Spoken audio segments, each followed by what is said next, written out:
सबको शुभ मध्याह्न। टी-सैट कार्यक्रम में हाजिर हुए विद्यार्थियों, दर्शकों, आप सबको मेरी हार्दिक शुभकामनाएं। आज मेरा पाठ विषय है वाच्य बदलना। वाच्य क्या है, पहले एक जानेंगे। वाच्य शब्द में चा और या संयुक्त अक्षर है। आप इसे ठीक से लिखना, वाच्य। मैं विद्यार्थियों से अनुरोध करता हूँ, ये कक्षा के आयोजन में आप पेन और उत्तर पुस्तिका जरूर रखना और नोट डाउन करना। वाच्य क्या है, बोलने का विषय है। वाक्य में कौन बोलता है? अच्छा, मैं वाच्य को बोलने के पहले हिंदी भाषा में ये वाक्य निर्माणों के बारे में बताता हूँ। हिंदी भाषा बहुत सरल भाषा है, हमारी राष्ट्रभाषा भी है। इसलिए द्वितीय भाषा हिंदी के विद्यार्थी इस भाषा को आसानी से सीखते हैं। और वाच्य शब्द में बोलने वाला कौन है? अच्छा, वाक्य में कौन होते हैं? वाक्य में कर्ता, कर्म, क्रिया आदि विषयों से वाक्य बनते हैं। ऐसे वाक्य को सार्थक वाक्य कहते हैं। कर्ता, कर्म, क्रिया, ये बोलने के पहले मैं हिंदी के कुछ शब्दों के बारे में आपको बताता हूँ। शब्द भेद में संज्ञा, सर्वनाम, विशेषण, क्रिया आदि शब्दों का सीखना जरूरी है। संज्ञा और सर्वनाम पिछले क्लासों में आप जानते हैं कि संज्ञा किसी व्यक्ति, वस्तु, स्थान आदि का नाम होता है। सर्वनाम संज्ञा शब्द के बदले आने वाले शब्द होते हैं। और संज्ञा और सर्वनाम के रूप ही कर्ता और कर्म है। कर्ता और कर्म संज्ञा सर्वनाम के स्थान पर आते हैं। वाक्य में उनके गुणों को विशेषण बताते हैं और उनके कार्य को क्रिया बताते हैं। कर्ता और कर्म क्या होते हैं? वाक्य में कर्ता प्रधान होते हैं। वाक्य की परिभाषा इस प्रकार है। वाक्य में क्रिया द्वारा बताए गए विषय में कर्ता, कर्म अथवा भाव में कौन प्रमुख है? वाक्य में कौन प्रधानता है, किसकी प्रधानता है, कौन बोल रहा है, उसे हम वाच्य कहते हैं। कर्ता, कर्म और भाव में कौन प्रधान है वाक्य में, इसे हम वाच्य कहते हैं। तो वाक्य में साधारणतः कर्ता ही बोलता है। कर्ता के ही व्यापार फल क्रिया पर होते हैं। कर्ता के लिंग वचन क्रिया के अनुरूप होते हैं। ये क्रिया के भाव ही हमको कर्ता किस काल में है, किस लिंग में है, किस वचन में है, इन बातों को हम स्पष्ट रूप से देखने के लिए कर्ता में लिंग क्या है, अब मैं एक उदाहरण से समझाता हूँ। रमेश केला खाता है। इस वाक्य में रमेश करता है, कर्म केला है, खाता है क्रिया है। तो इस वाक्य में कर्ता, कर्म, क्रिया तीनों का जोड़ है। रमेश नाम बोलते ही हमको मालूम है कि रमेश पुंलिंग शब्द है और एकवचन शब्द है। यही बात खाता है क्रिया भी बताता है। क्रिया कर्ता के अनुरूप बताता है।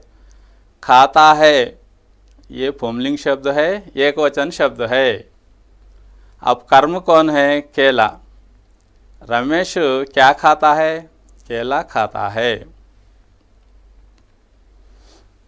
यही वाक्य को लेकर हम वाच्य को भेदों को और वाच्य के बारे में देखेंगे। रमेश केला खाता है, इस वाक्य को हम क्या बोलते हैं? कर्ता प्रधान है। इस वाक्य को कर्तृवाच्य कहते हैं। ये शब्द जरा कठिन है। कर्ता से आया है कर्तृवाच्य, और इसको कर्म प्रधान में भी बोल सकते हैं। अब कैसा बदलता है वाक्य देखिए। रमेश के द्वारा केला खाया जाता है। यहाँ क्या है? रमेश के द्वारा खाया जाता है। ये नए शब्द यहाँ आए हैं। कर्मवाच्य में बदलने में नए नए शब्द दिख रहे हैं। कर्ता के साथ के द्वारा शब्द का परसर्ग है, और खाया जाता है संयुक्त क्रिया है। ऐसा भी बोल सकते, केला रमेश के द्वारा खाया जाता है। लेफ्ट को राइट करो, राइट को लेफ्ट। केला रमेश के द्वारा खाया जाता है, ये कर्मवाच्य है। रमेश तीसरा, इसी रमेश वाक्य को हम भाववाच्य में देखेंगे। रमेश से खाया जाता है। यहाँ रमेश के साथ परसर्ग विभक्ति से लगा है, और क्रिया खाया जाता है का प्रयोग हुआ है। अच्छा, कर्मवाच्य में और भाववाच्य में दोनों वाच्यों में खाया जाता है क्रिया आया है। इस क्रिया में वर्तमान काल है, पुंलिंग है, एकवचन है। इस प्रकार लिंग वचन काल का हमें बोध होता है।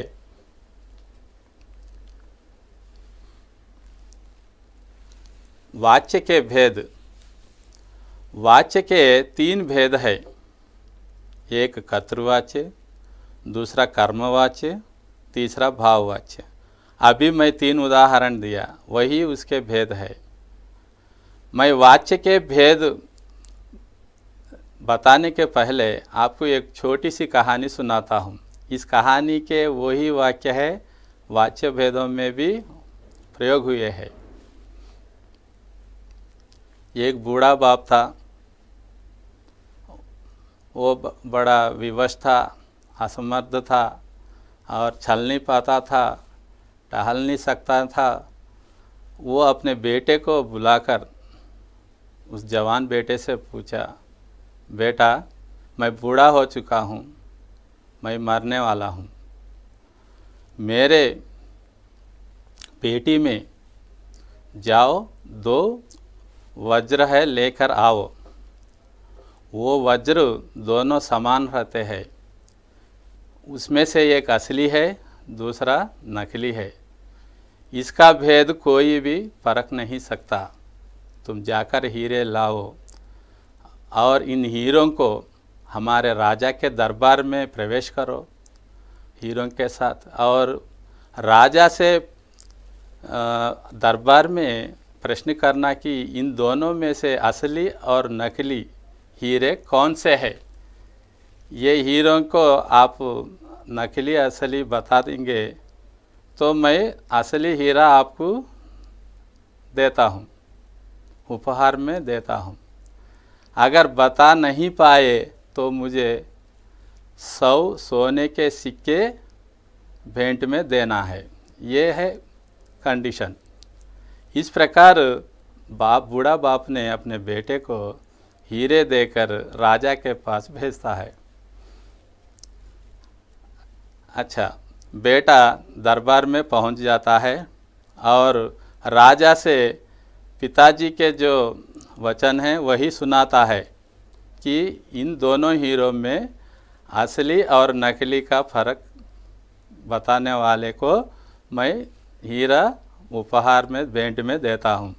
अगर बता नहीं पाए तो दरबार से मुझे 100 सोने के सिक्के का इनाम देना पड़ेगा। ये नियम बताता है। राजा इसके नियम के स्वीकार कर लेता है और अपने महामंत्री को बुलाता है। हीरों को देकर इसमें से जांच करो, असली कौन सा है, नकली कौन सा है। तो महामंत्री के जांच करने के बाद वह भी विवश होता है, असमर्थ हो जाता है। उससे नहीं हो सकता कि असली का पहचान नहीं हुआ।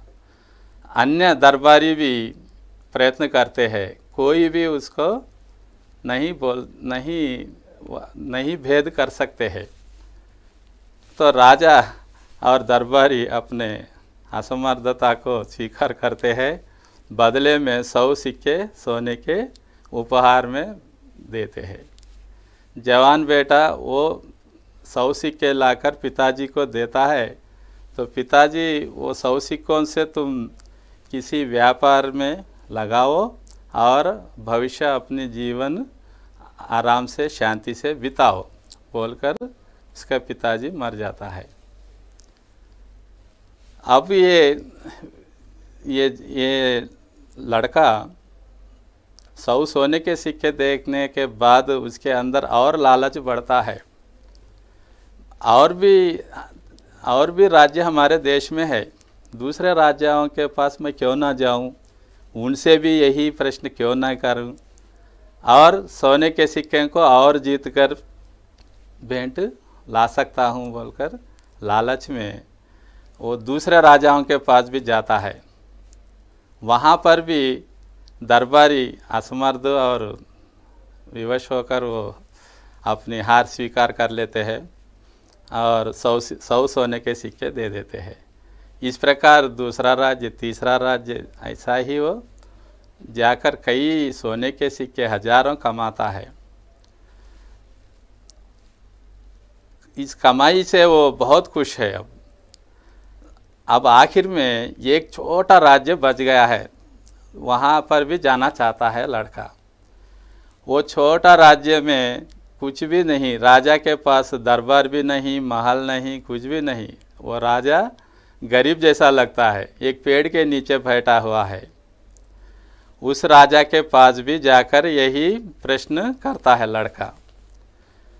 तो लड़के के प्रश्न को सुनकर वहाँ के लोग जैसे कचहरी में जमा होते हैं ना, वैसे ही वहाँ के मंत्री, सेनापति सब आते हैं, हीरों की फ़र्क देखते हैं। उसी पेड़ के नीचे हीरों को रखा जाता है और सब लोग उसे देखते हैं, तो वो भी बताने में असमर्थ हो जाते हैं।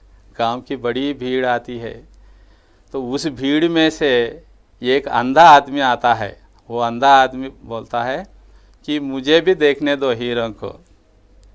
तो दूसरे लोग पूछते हैं, तू अंधा है, तू देखकर क्या करेगा हीरों को? तो वो है ना, फिर एक बार पूछकर राजा से अनुमति लेता है, लेकर उन हीरों को हाथ में एक बार पकड़ने के लिए अनुमति पूछता है। तो राजा स्वीकार कर लेते हैं। तो अंधे दोनों हाथों में हीरों को लेकर जांचते हैं। तब वो अंधा बताता है कि ये इसमें से दाहिने हाथ में है वो असली हीरा है, बाएं हाथ में है नकली हीरा है बोलता है वो। तो सब लोग आश्चर्य में डूब जाते हैं। ये अच्छा और नकली का भेद कैसा मालूम हुआ तुझे? ये सब लोग पूछने लगते हैं। तब वो अंधा बताता है, मैंने सुना है असली हीरा गर्मी में नहीं जलते हैं, जो आईने से बने से हीरे होते हैं वो गर्मी में जलते हैं, इसलिए जलने वाला हीरा नकली है, नहीं जलने वाला गर्मी में भी ठंडा रहने वाला असली हीरा होता है। अच्छा, भेद तो मालूम हो गया। तो वो भी लड़का सुनकर खुश होता है कि अब असली हीरे की जानकारी हो गई। तो उस राजा को लड़का हीरा उपहार में देता है कि ये हीरे से आप अपना राज्य को, प्रजाओं को सेवा करो बोलकर वो हीरा उस राजा को भेंट में देता है। कहानी अच्छी लगी ना? इस कहानी में ये भी नीति होती है कि किसी काम को हम बुद्धि से भी नहीं और अंधे से भी हो सकता है। बुद्धि से तो परख सकते हैं, अंधा भी परख सकता है। तो इसलिए हम अंधों को भी कम नहीं समझना चाहिए। अच्छा, ये कहानी अच्छा लगा होगा आपको। और मैं वाच्य के भेदों के बारे में बताता हूँ। पहला भेद कर्तृवाच्य है। ये कर्ता प्रधान वाक्य है। कर्ता, कर्ता शब्द में ता पर रा की मात्रा होती है, आप गौर करो, और उससे बना है कर्तृवाच्य। कर्तृवाच्य में ता पर रा की मात्रा है और नीचे अरु की मात्रा है। ये दोनों मात्राएं लगे हैं। ये संस्कृत शब्द है कर्तृवाच्य। अच्छा, वाक्य में कर्ता प्रधान होता है या कर्ता के व्यापार फल क्रिया पर पड़ते हैं, उस वाक्य को हम कर्तृवाच्य कहते हैं। वाक्य में प्रधान कर्ता है, कर्ता के ही लिंग वचन क्रिया उसके अनुरूप होते हैं। और दूसरा है कर्मवाच्य। ये नाम से ही पता चल रहा है कि यहाँ कर्म प्रधान है वाक्य में, इसलिए इसका नाम कर्मवाच्य पड़ा है। तो कर्म के लिंग वचन के अनुरूप ही क्रिया बनते हैं यहाँ पर भी। और तीसरा भाववाच्य है। भाववाच्य शब्द में भी भाव शब्द से हमको अर्थ मालूम होता है कि ये भाव को प्रकट करते हैं। जब वाक्य में कर्म के अभाव में ये भाव होते हैं या कर्म के जगह किसी भाव को प्रधानता मिलती है, उसे भाववाच्य कहते हैं। वाच्य के भेद में पहला कर्तृवाच्य। मैं सब विद्यार्थियों से अनुरोध करता हूँ कि वो अपना पेन बुक लेकर इन विषयों को, परिभाषा और उदाहरणों को जरूर लिखें। कर्तृवाच्य, क्रिया में कर्ता प्रधान हो उसे कर्तृवाच्य कहते हैं। तो क्रिया यहाँ कर्ता के अनुरूप ही बनता है और लिंग और वचन कर्ता के अनुसार होते हैं। लिंग क्या है, वचन क्या है, अब उसके बारे में भी मैं थोड़ा बताता हूँ। हिंदी में दो लिंग होते हैं, एक पुरुष लिंग, दूसरा स्त्रीलिंग। अब हम शब्दों के नाम पढ़ते ही मालूम हो जाता है, राम और सीता, ये नाम पढ़ते ही बोल देते हैं कि पुरुष, ये राम पुरुषलिंग शब्द है, सीता स्त्रीलिंग शब्द है। और जब हम नाम से नहीं, जानकारी नहीं होती, तो हम क्या करते हैं, शब्दों के रूप को देखते हैं। वो शब्द में आकारांत होता है तो हम 50% बोल सकते हैं कि ये आकारांत शब्द है, ये पुरुषलिंग है। और ईकारांत शब्द देखते हैं तो जल्दी से बोल देते हैं कि स्त्रीलिंग शब्द है, लड़का शब्द है। आकारांत है, ये पुरुषलिंग है सर बोलते। और लड़की शब्द है, इसको स्त्रीलिंग शब्द बताते हैं। इस प्रकार अन्य शब्दों को में भी आकारांत और ईकारांत, जैसे देश के नाम, किसी भी पहाड़ों के नाम किसी भी हो, ज़्यादा से ज़्यादा हिंदी में पुरुषलिंग शब्द अधिक मिलते हैं और ईकारांत शब्द को हम स्त्रीलिंग शब्द बताते हैं। इस प्रकार हम लिंग में भेदभाव बता सकते हैं, दो प्रकार के लिंगों को। इसी प्रकार हम दूसरा वचन, वचन भी दो प्रकार है, एक वचन, बहुवचन। एक वचन में किसी एक वस्तु का ही अर्थ होता है, बहुवचन में एक से ज़्यादा वस्तुएं होते हैं तो उनको हम बहुवचन कहते हैं, दो या दो से अधिक शब्द। अब ये वचन बदलना भी लिंग के बराबर कुछ नियम इसमें भी हम देख सकते हैं। लड़का शब्द है, आकारांत को एकारांत में बदलते हैं। क्या होता है, लड़का का बहुवचन क्या होता है बताओ, लड़के।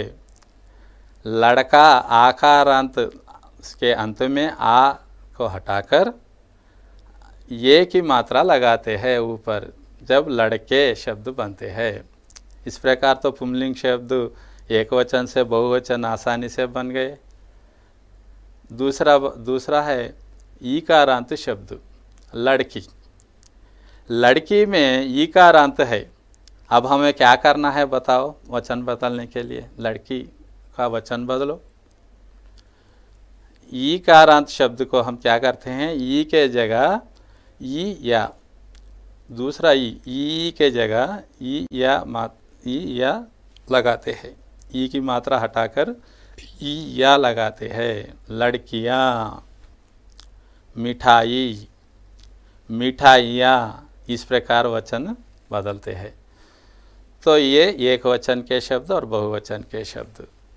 पुंलिंग में हो तो आ की मात्रा के जगह ये की मात्रा लगाते हैं। स्त्रीलिंग शब्द हो तो ई की मात्रा की जगह ई या लगाते हैं। इससे हमारा लिंग वचन का कर्ता का अनुसार क्रिया होने का बात साफ हो गई। अब तीसरी बात, सकर्मक और अकर्मक क्रियाओं का प्रयोग होता है। कर्तृवाच्य शब्द क्रियाएं सकर्मक भी होते हैं और अकर्मक भी होते हैं। अच्छा, क्रिया के भेद भी दो प्रकार है। एक सकर्मक क्रिया, दूसरा अकर्मक क्रिया। इनका कैसा पहचान हो? इनके नाम में ही कुछ पहचान है। सकर्मक सा कर्म, दूसरा है अकर्म। सकर्म में सा लगा है, अकर्म में आ लगा है। जिस शब्द के सामने सा लगता है तो उसको सकर्मक कहते हैं ना, तो वो कर्म के साथ है। अकर्म आ बोले तो उसके विलोम में कर्म नहीं है, ऐसा भी होता है। तो और एक पहचान, मैं कुछ उदाहरण देता हूँ।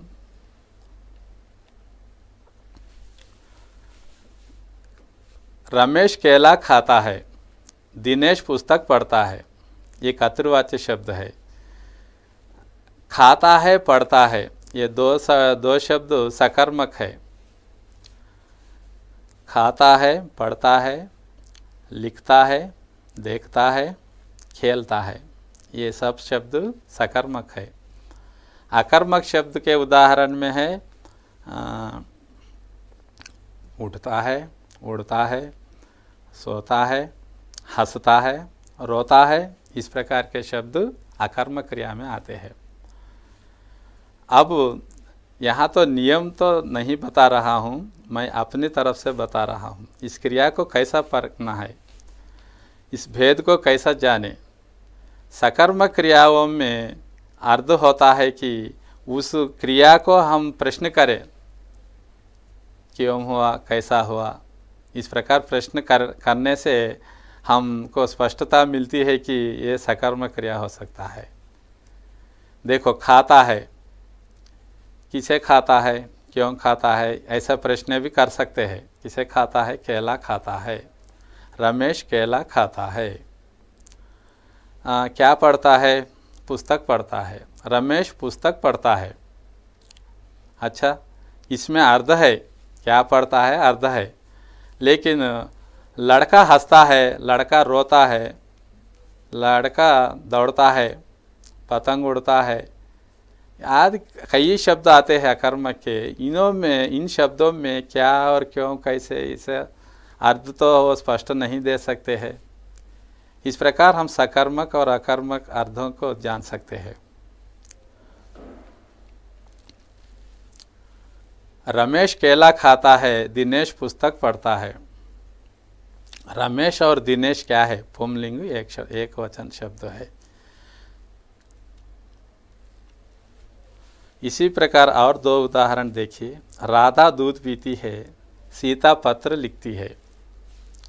अब रमेश और दिनेश पुंलिंग शब्द है। अब बताओ, राधा और सीता क्या शब्द है, क्या लिंग है? राधा और सीता में स्त्रीलिंग शब्द है। राधा और सीता स्त्रीलिंग शब्द है। क्रिया पीती है, लिखती है, इसीलिए वह पढ़ता है, खाता है के जगह यहाँ स्त्रीलिंग दो क्रियाएं हैं, पीती है, लिखती है। इन वाक्यों में खाता है, पढ़ता है, पीती है, लिखती है आदि क्रियाओं का प्रयोग हुआ है, इसलिए यहाँ कर्तृवाच्य है।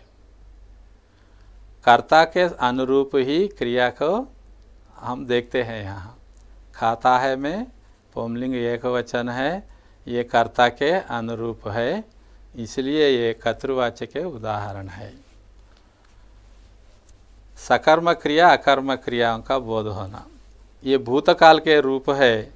सकर्म क्रिया सामान्य भूतकाल में खेला, पढ़ा, लिखा, देखा। अकर्म क्रियाएं जैसे सामान्य भूतकाल के अकर्म क्रियाएं चला, रोया, उठा, उड़ा।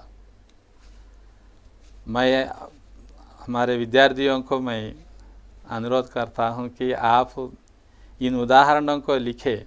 व्याकरण के दूसरे अंशों में भी इन शब्दों का प्रयोग होता है। वाच्य के भेद में हम दूसरे वाच्य कर्मवाच्य भी मैं पहले बता चुका हूँ। कर्मवाच्य में कर्म है, शब्द में कर्म है, शब्द की पहचान हो चुकी है। क्रिया में कर्म प्रधान हो, क्रिया में कौन प्रधान है? कर्म प्रधान है। प्रमुख कौन है? कर्म है, उसे कर्मवाच्य कहते हैं। ऐसे वाक्यों को हम कर्मवाच्य कहते हैं। इस वाक्य में कर्म ही प्रधान है, कर्ता के जगह कर्म का प्रधानता मिलती है। अब क्रिया भी कर्म के अनुरूप है, कर्ता के अनुरूप नहीं है। अब मैं एक उदाहरण भी देना चाहता हूँ कि देखिए, राम ने फल खाया।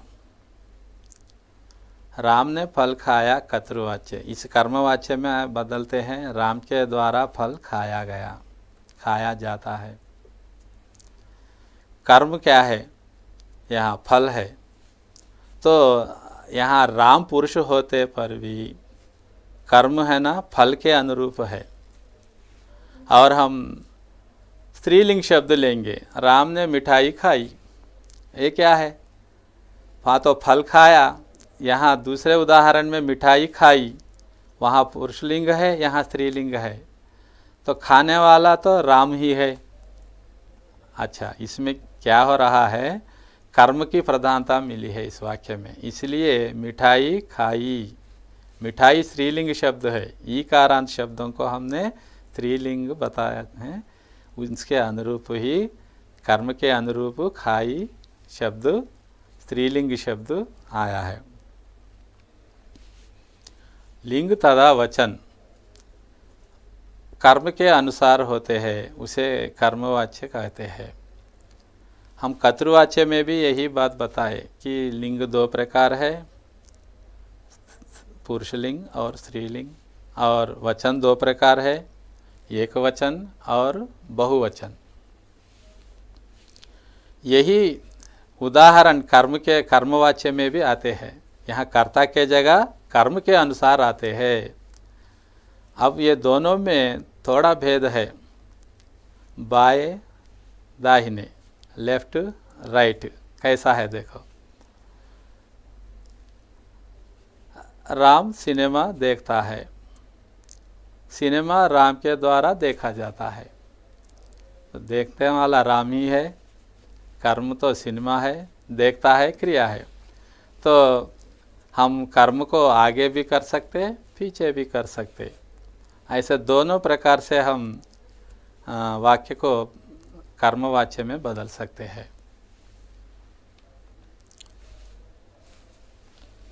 अभी मैं एक उदाहरण दिया, राम ने मिठाई खाई। इसमें वाच्य परिवर्तन में राम ने, ये ने विभक्ति के बारे में भी मैं आपको बताता हूँ। ने कर्ता कारक है, ने कर्ता कारक है, और ने का प्रयोग भूतकाल वाक्यों में होता है। सामान्य भूतकाल में या पूर्ण भूतकाल में ने कारक का प्रयोग करते हैं, अन्य कालों में नहीं करते। जैसे कि वर्तमान काल या भविष्यत काल के वाक्यों में कर्ता के साथ ने नहीं होता। कर्ता के भी ये नियम है, ये ने के भी ये नियम है। आप लिखना है इस बात को भी कि कर्ता कारक ने है। पहली बात कर्ता कारक ने है। ने कारक कब आता है? सामान्य भूतकाल में और पूर्ण भूतकाल में प्रयोग होते हैं। अब ने के कर्ता के साथ लगने से क्या होता है? तो वाक्य में कर्म को प्रधानता मिलती है। कर्म के अनुसार मिठाई खाई बन गई है। ये मिठाई खाई शब्द क्रिया क्यों आया है? ने विभक्त कारक के आने से ही यहाँ मिठाई खाई बनी है। तो इस प्रकार कर्ता के साथ जब ने आती है तो उस विभक्ति को, कर्ता कारक को हम हटा देते हैं। उसे हटाकर के द्वारा परसर्ग का प्रयोग यहाँ करते हैं। अब क्या बनता है? राम ने शब्द राम के द्वारा बन गया है। और जब कर्ता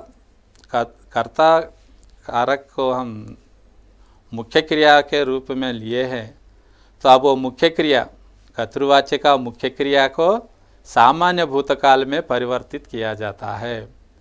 सामान्य भूतकाल में जैसे खाई, ये सामान्य भूतकाल है। और अभी मैं कुछ शब्द बताया, पढ़ा, लिखा, खेला आदि सामान्य भूतकाल के शब्द है। और इस क्रिया शब्द के साथ ये शब्द भी सकर्म क्रिया के शब्द होते हैं। यहाँ एक बात है, कर्तृवाच्य में सकर्मक और अकर्मक क्रिया दोनों क्रियाओं का प्रयोग होता रहता है। यहाँ कर्मवाच्य में सकर्म क्रिया का प्रयोग होता है, अकर्म क्रियाओं का प्रयोग यहाँ नहीं, हम आवश्यकता अनुसार होता है। परिवर्तित क्रिया के साथ जैसा हमने क्रिया को सामान्य भूतकाल में लाया है, पढ़ा, देखा, खाया, उसके साथ जाना क्रिया को जोड़ना है। जाना का प्रयोग करते हैं, इसका प्रयोग किया जाता है और संयुक्त क्रिया में बदला जाता है। पढ़ा जाता है, लिखा जाता है, खेला जाता है। इस प्रकार वर्तमान के संयुक्त क्रियाओं का प्रयोग होता है। अब देखो, दो क्रियाओं का जोड़ हो गया। यहाँ कर्तृवाच्य में एक क्रिया था, कर्मवाच्य में आकर संयुक्त क्रिया बन गया। तो दो या दो से अधिक क्रियाएं यहाँ प्रयोग होते हैं। कुछ उदाहरण, चित्रकार चित्र बनाता है। चित्रकार क्या बनाता है? चित्र बनाता है। राधा नृत्य करती है।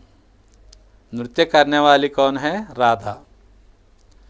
चित्रकार पुंलिंग शब्द है, एक वचन शब्द है। हमको चित्र से ही बोध हो गया है।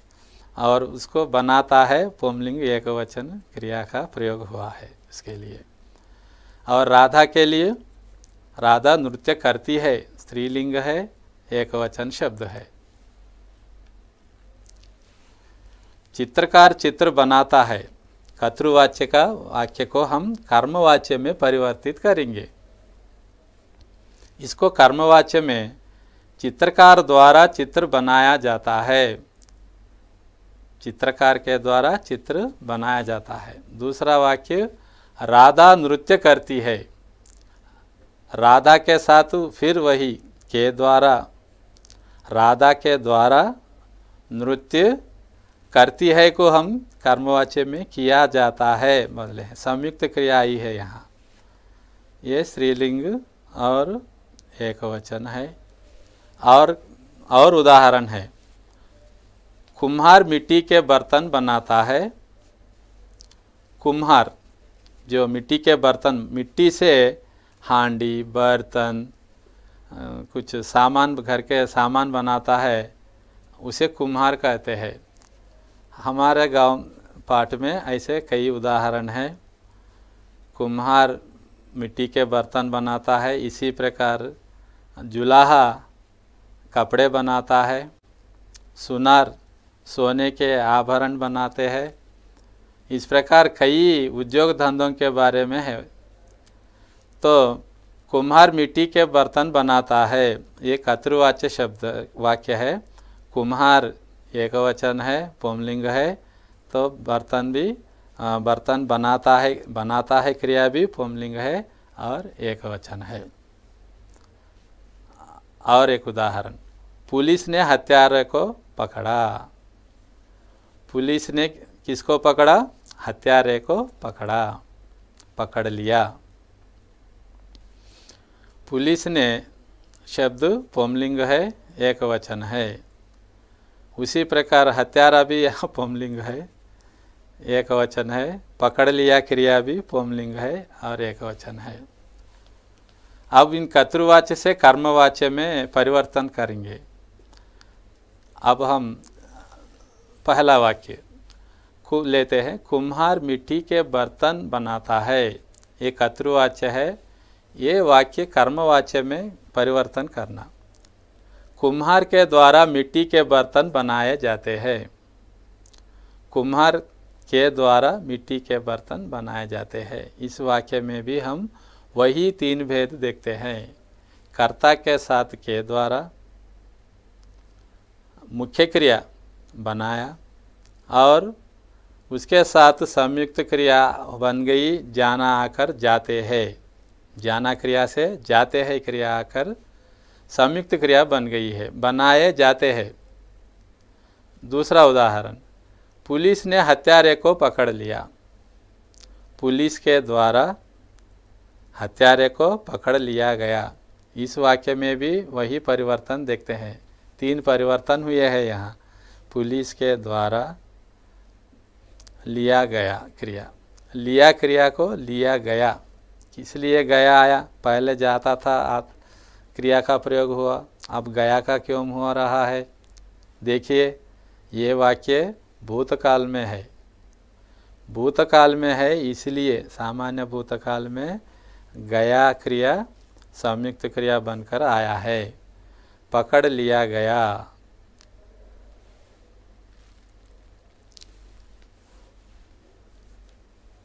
अब मैं बताना चाहता हूँ तीनों कालों में क्रियाएं क्या होते हैं। जाना वर्तमान काल में जाता है, और भूतकाल में गया, भविष्यत काल में जाएगा। इस प्रकार संयुक्त क्रियाएं बनकर आते हैं। और एक उदाहरण देखेंगे, हमने आसपास सफाई कर ली है। हमने आसपास सफाई कर ली है। यहाँ हम शब्द का प्रयोग हुआ है। ये बहुवचन शब्द है। क्यों? यहाँ चित्र में दो है, एक लड़का है और एक लड़की है, इसलिए यह बहुवचन शब्द है। हम आसपास सफाई कर ली है। क्या कर ली है? सफाई।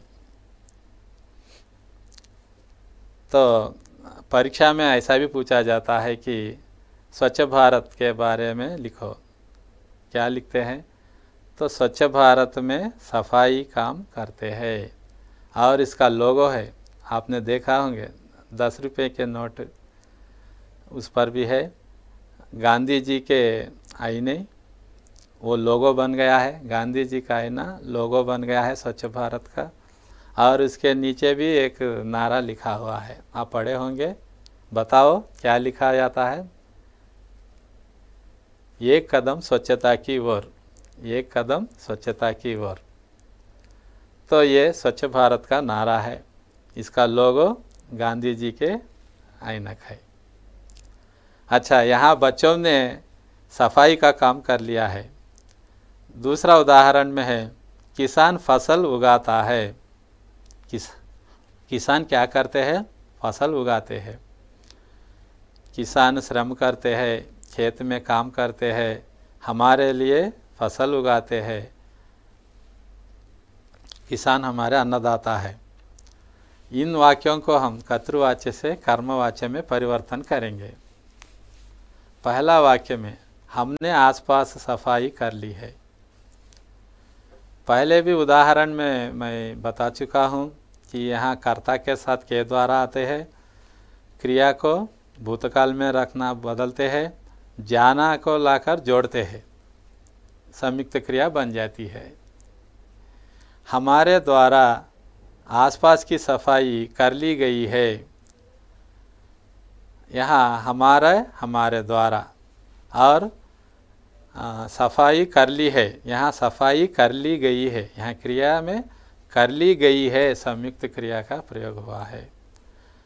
कर ली गई, ये गई शब्द क्या है? जाना का भूतकाल रूप है। जब जाना शब्द वर्तमान काल में जाता है तो भूतकाल में गई शब्द बनकर आता है। दूसरा उदाहरण, किसान फसल उगाता है। किसान के द्वारा परिवर्तित रूप, किसान के द्वारा फसल उगाई जाती है। इस वाक्य में भी हम वही 3 परिवर्तनों को देखते हैं। कर्ता के साथ के द्वारा परसर का प्रयोग हुआ है और क्रिया को भूतकाल में रखा गया है। उगाता है, उगाई है, जाती है, जाना को जाती है में प्रयोग किया गया है। उगाई जाती है यहाँ संयुक्त क्रिया है। तो अब मैं कर्तृवाच्य से कर्मवाच्य में बदलने के परिवर्तनों को इन उदाहरणों के द्वारा समझाया है। फिर एक बार बताता हूँ मैं। ये 3 भेद आप जरूर याद रखना और लिखना भी। एक कर्ता के द्वारा आया है, दूसरा क्रिया भूतकाल में बदला है, तीसरा जाना का प्रयोग किया गया है। अब वाच्य के तीसरा भेद भाववाच्य। भाववाच्य में क्रिया में भाव प्रदान होता है, उसे भाववाच्य कहते हैं। जिस प्रकार कर्तृवाच्य में जो हम परिवर्तन लाए हैं उसी प्रकार के परिवर्तन यहाँ भी देखते हैं। उदाहरण देखिए, एक मोहन से टहला भी नहीं जाता, मुझसे उठा नहीं जाता, धूप में चला नहीं जाता। तो यहाँ क्या है? असमर्थता, विवशता दिखती है। यहाँ भाव बनते हैं कि वो काम करने के लायक नहीं है। मैं पहले एक उदाहरण कहानी में दिया था ना, बेटा बाप से कहता है, बाप बोलता है कि मैं टहला भी नहीं सकता, उठ भी नहीं जाता, उठा नहीं जाता, मुझसे चला नहीं जाता, जाओ तुम उस हीरे को लेकर आओ। तो ये क्या है? उसकी असमर्थता और विवशता, कमजोरी को बताते हैं। ये परिवर्तन में हम क्या क्या देखते हैं? भाववाच्य पर अकर्मक क्रिया का प्रयोग होता है। निषेधार्थक वाक्य बोले तो नहीं का प्रयोग हुआ है। ऊपर 3 वाक्यों में आप देखे हैं नहीं का प्रयोग हुआ है। इसमें भी कर्मवाच्य के समान पुंलिंग एकवचन शब्दों का भी प्रयोग हुआ है। वही क्रिया को भूतकाल में रखते हैं, सहायक क्रिया जाता है। उक्त वाक्यों में कर्ता या कर्म प्रदान ना होकर भाव मुख्य होते हैं। क्रियाओं को भाववाच्य के उदाहरण हम बताते हैं। भाववाच्य के प्रयोग होते समय क्या देखते हैं हम कि वाक्य में विवशता, असमर्थता व्यक्त करने के लिए, कमजोरी के लिए, और किसी सरकारी काम काज में भी भाववाच्यों का भी उपयोग करते हैं। और यहाँ तो केवल अकर्मक क्रियाओं का अधिक प्रयोग होता है, अकर्मक क्रिया का प्रयोग अधिक होता है।